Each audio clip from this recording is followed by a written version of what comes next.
नमस्कार, मैं सुनील त्रिपाठी और आप देख रहे हैं news India 24 Hindi news channel. तो आइए देखते हैं आज की खबरें। वाराणसी में हुआ काशी तमिल संगमम का ग्रैंड ओपनिंग, पीएम मोदी ने किया उद्घाटन। एक महीने दिखेगा काशी तमिल के संस्कृति का अद्भुत संगम।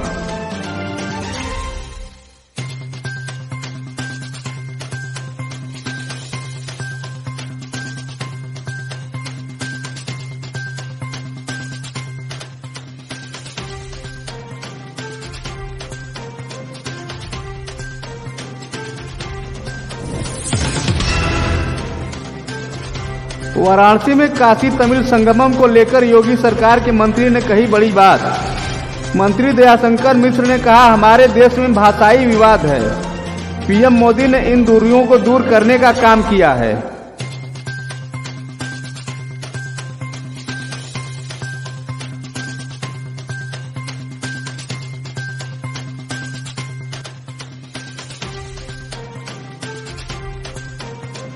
इस देश में बहुत ऐसे लोग हैं जिन्होंने अपने देश को ही न देखा है न जाना है। सुनी सुनाई बातों पर उनको बताया जाता है कि इस देश में भाषाई विवाद है, इस देश में हम लोग एक होते हुए भी आपस में दूरियां हैं। लेकिन सच है, जब कोई किसी के करीब जाता है तो उसकी सच्चाई। आज माननीय नरेंद्र मोदी जी ने, जो इस काशी के सांसद हैं, काशी दुनिया की सबसे प्राचीनतम जिंदा नगरी है, धर्म की, ज्ञान की, अध्यात्म की, वैराग्य की। वैसे ही तमिल भाषा दुनिया की सबसे प्राचीन भाषा है। देश एक है, भाषाएं अलग हैं, क्षेत्र अलग है, कोई नीचे है, कोई ऊपर है, उत्तर भारत, दक्षिण भारत। लेकिन कहीं न कहीं से हजारों हजार साल से आदि शंकराचार्य जब काशी आए तो देश को एकता के सूत्र में पिरोने के लिए चार पीठों की स्थापना किया। उसमें अगर कांची भी है तो काशी भी है, पुरी भी है। तो ऐसे में पुराने तमाम महान लोगों का नाम आज उन्होंने लिया। कैसे रामानुजाचार्य ने कन्याकुमारी से कश्मीर तक की यात्रा किया, कैसे आदि शंकराचार्य ने इस देश को की एकता और अखंडता को कायम रखने के लिए सारे चार महत्वपूर्ण पीठों की स्थापना किया। तो देश सदैव एक था, भाषाएं अलग थी, भावना एक थी, भारतीयता की कमी कभी नहीं थी। आज उसी को बढ़ावा देने के लिए फिर से इस देश को एक भारत श्रेष्ठ भारत बनाने का ये जो मिशन आज उन्होंने शुरू किया है। काशी में नए अंदाज में पीएम ने मंच से लोगों का किया अभिवादन। मोदी ने लगाए हर हर महादेव के नारे। पीएम ने वेलकम काशी, वेलकम तमिलनाडु से किया स्वागत। पीएम ने कहा, काशी में विश्वनाथ हैं तो तमिलनाडु में रामेश्वरम। तमिल वेशभूषा में नजर आए पीएम मोदी। कार्यक्रम में सीएम योगी और राज्यपाल आनंदीबेन रहे शामिल।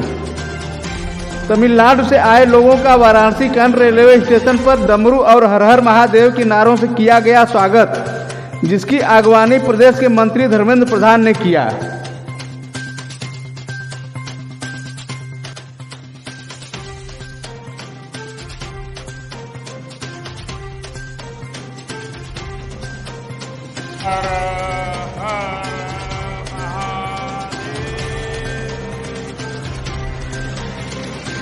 वणक्कम काशी, वणक्कम तमिलनाडु। कार्यक्रम में उपस्थित उत्तर प्रदेश की गवर्नर आनंदीबेन पटेल, मुख्यमंत्री श्रीमान योगी आदित्यनाथ जी, अन्य सभी महानुभाव और तमिलनाडु से मेरी काशी में पधारे सभी मेरे सम्मानित अतिथिगण, देवी और सज्जनों, विश्व के सबसे प्राचीन जीवन शहर काशी की पावन धरती पर आप सभी को देखकर आज मन बहुत ही प्रसन्न हो गया, बहुत ही अच्छा लग रहा है। मैं आप सभी का महादेव की नगरी काशी में काशी तमिल संगमम में हृदय से स्वागत करता हूं।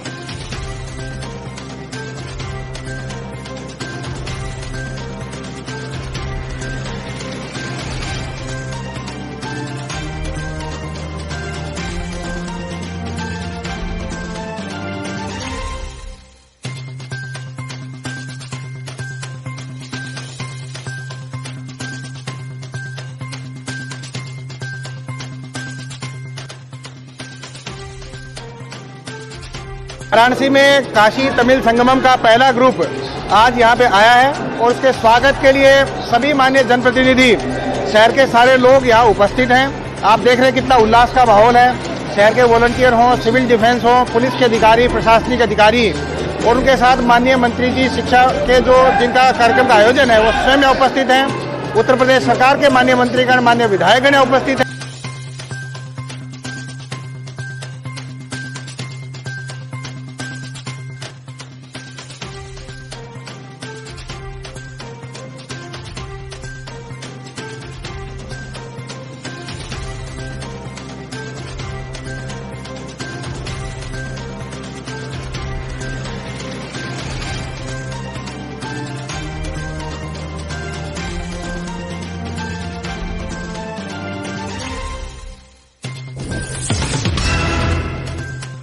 आइए देखते हैं मिर्जापुर से विशेष संवाददाता हेमंत कुमार मिश्रा की खास रिपोर्ट। मिर्जापुर में बिजली विभाग के मुख्य अभियंता राजा बाबू कटियार की संदिग्ध परिस्थितियों में मौत, दिल का दौरा पड़ने से मौत होने की आशंका। सुबह रसोइया को आवास पर पहुंचने पर हुई जानकारी। सूचना पर पहुंची पुलिस ने शव को कब्जे में लेकर जांच में जुटी। घटना फतहा मुख्य अभियंता आवास की है। पुलिस ने परिजनों को किया सूचित।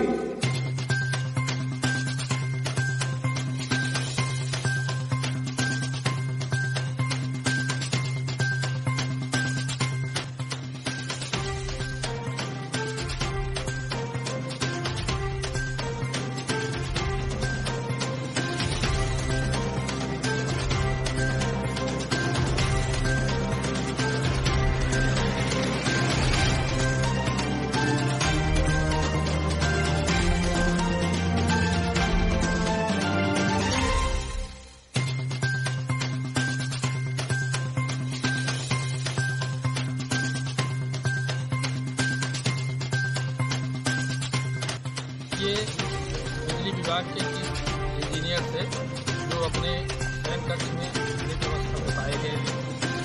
फिल्मों की टीम के द्वारा यहाँ करके उनका परीक्षण किया गया है। उनके परिजन आते हैं, उनसे तहरीर प्राप्त करते थे और उनका पीएफ बनाया गया। प्रथम दृष्टया सरकार की योजना की बात बनी है, उनके साथ कोई आपराधिक गतिविधि नहीं। फिर भी पीएम कराने के बाद ही सारी जो स्थिति होगी वो स्पष्ट।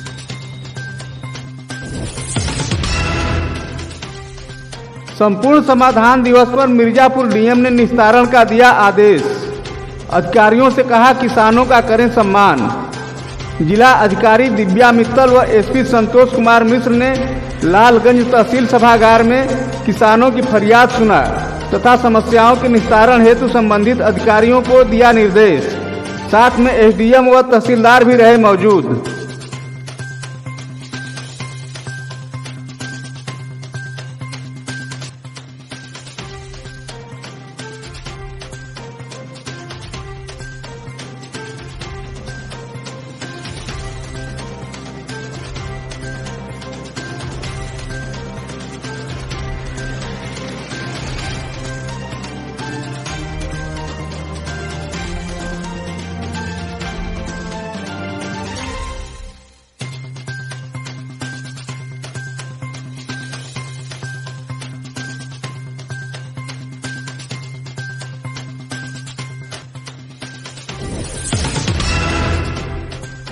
मिर्जापुर में बाइक व स्कूटी की टक्कर, महिला पुलिस घायल, स्थिति गंभीर। एम्बुलेंस की मदद से स्थानीय लोगों ने जिला अस्पताल में कराया भर्ती। महिला पुलिस डीआईजी कार्यालय पर ड्यूटी करने जा रही थी। इस दौरान तेज रफ्तार बाइक सवार ने स्कूटी में टक्कर मार दी। पुलिस बाइक सवार की कर रही तलाश। घटना कटरा कोतवाली के संग महल ब्रिज के पास की बताई जा रही है।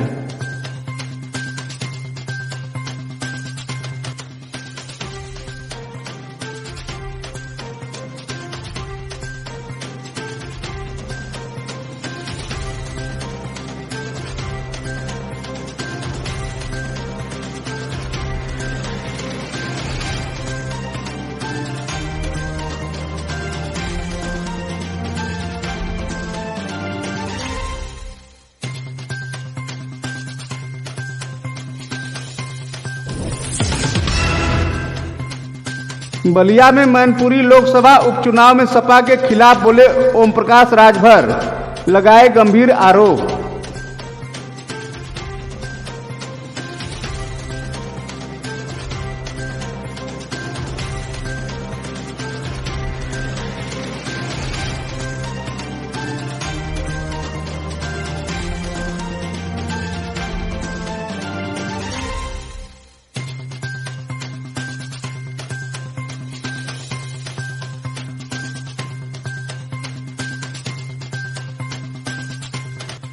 माननीय नेताजी बसपा सपा गठबंधन में चुनाव लड़े तब वो 95,000 थे। अगर बसपा का वोट खाली निकाल दीजिए तो मैनपुरी में क्या हाल है सपा का। तो हम जो पिछला रिकॉर्ड है उसी के आधार पे लड़ाई में खाली मिलना रहे। 4 बार की सरकार में जो समाजवादी पार्टी ने गुंडई किया, तानाशाही किया, जमीन कब्जा किया, थाने से अपराधियों को छुड़ा के लेके चले गए, जिनके साथ अन्याय अत्याचार हुआ, तो वो लोग समाजवादी पार्टी को देने को तैयार हैं। चाचा सब अलग रहे हैं, आप बता दीजिए। विधानसभा चुनाव में साथ रहे हैं, लोकसभा में साथ रहे हैं, गेहूं में साथ रहे तो कई वोट दिला देंगे चाचा जी। आदमी के साथ में अम्बेडकर नगर खाता नहीं खुलने दिया, आजमगढ़ खाता नहीं खुलने दिया, गाजीपुर खाता नहीं खुलने दिया, बलिया में हमारे मित्र लड़ रहे थे, छोड़ दिया, नहीं तो दाव तो लगा ही दिया उसका। रामपुर में आपके द्वारा प्रत्याशी किया गया है, जैसे क्या मैनपुरी में आपके द्वारा प्रत्याशी का भी कोई ऐलान नहीं? देखिए, मैनपुरी में हमने हमारा पर्चा खारिज हो गया है। हम लोगों ने यहाँ से पर्चा भर करके कंप्लीट करके दे दिया। सिर्फ उसकी जो प्रक्रिया होती है शपथ, तो शपथ वो नहीं न ले पाया, न रिटर्निंग अफसर दिलाया, जबकि जिम्मेदारी रिटर्निंग अफसर की होती है। तो रिटर्निंग अफसर की चाहे चालबाजी हो, चाहे प्रत्याशी की चालबाजी जिसको कह दीजिए, तो और सब चीज ओके, सिर्फ शपथ पत्र के न लेने की वजह से पर्चा हमारा मैनपुरी का खारिज हो गया। नहीं तो हम तो छमाही परीक्षा। आजमगढ़ के अहरौला में सिरकटी युवती की लाश की हुई पहचान, हत्यारों की तलाश में जुटी पुलिस। परिजनों ने शव की पहचान कर किया पिता व भाई की मौजूदगी में अंतिम संस्कार। शव की पहचान इसहाकपुर निवासिनी एक युवती के रूप में की गई, जिसका नाम आराधना बताया जा रहा है। युवती के पिता ने प्रिंस नामक युवक पर हत्या का आरोप लगाया है।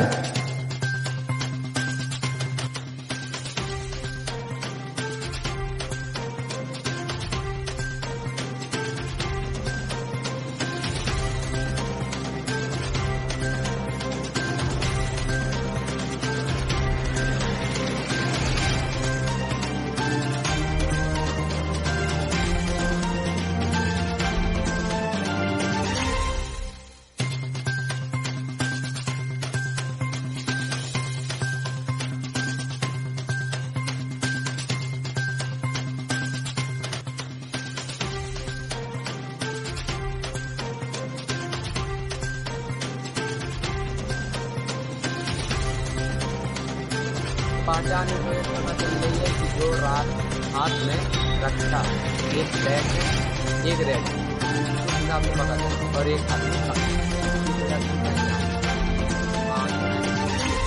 वो धमकी दे रही थी बहन को मेरी, काला रही, अगर वो आई होती साथ में तो उनको भी इसी तरह कर दिए। तो उसके बाद ये आकर हम लोग दरख्वास्त किए। कानपुर नगर के दरोगा अनूप सिंह के आत्महत्या का मामला, महिला सिपाही के विरुद्ध दर्ज हुआ मुकदमा। महिला सिपाही को किया गया निलंबित, कभी भी हो सकती है गिरफ्तार। फजलगंज में तैनात थी महिला सिपाही।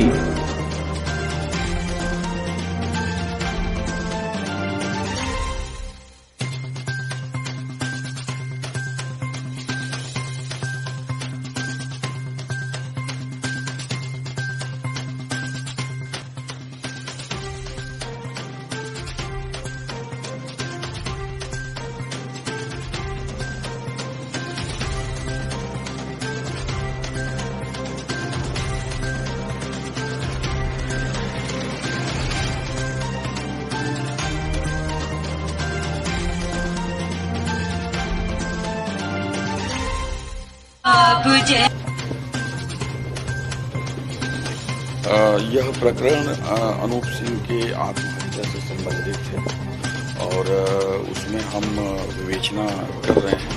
परिवार के लोगों ने एक मुकदमा भी दिया है, हमने उस मुकदमे को दर्ज किया है। इस बीच कुछ ऐसी चीज़ें भी सामाजिक माध्यमों में देखी गई जो कि एक पुलिसकर्मी के लिए, एक अनुशासित बल के सिपाही के लिए, हम सभी के लिए अनबिकमिंग बिहेवियर जैसा दिखता है और हमें ऐसा लगता है कि ऐसी चीज़ें नहीं होनी चाहिए। तो पुलिस कमिश्नरेट ने निर्णय लेते हुए एक तो निलंबित कर दिया है महिला आरक्षी को और दूसरा हमने परिवार के लोगों द्वारा दिए गए मुकदमे को दर्ज किया है और उसमें विधि सम्मत जो कार्यवाही है वो की जा रही है ताकि भविष्य में ऐसा कोई रिकरेंस दोबारा ना हो और ऐसी चीजें से देखने को। दवा लेकर घर आ रहे युवक की सड़क हादसे में हुई मौत, पत्नी व बेटा घायल। चौबेपुर निवासी सचानू के रूप में हुई पहचान। बड़ौरा बाजार से दवा लेकर लौटने के क्रम में हरहुआ रिंग रोड के पास हुए दुर्घटना के शिकार।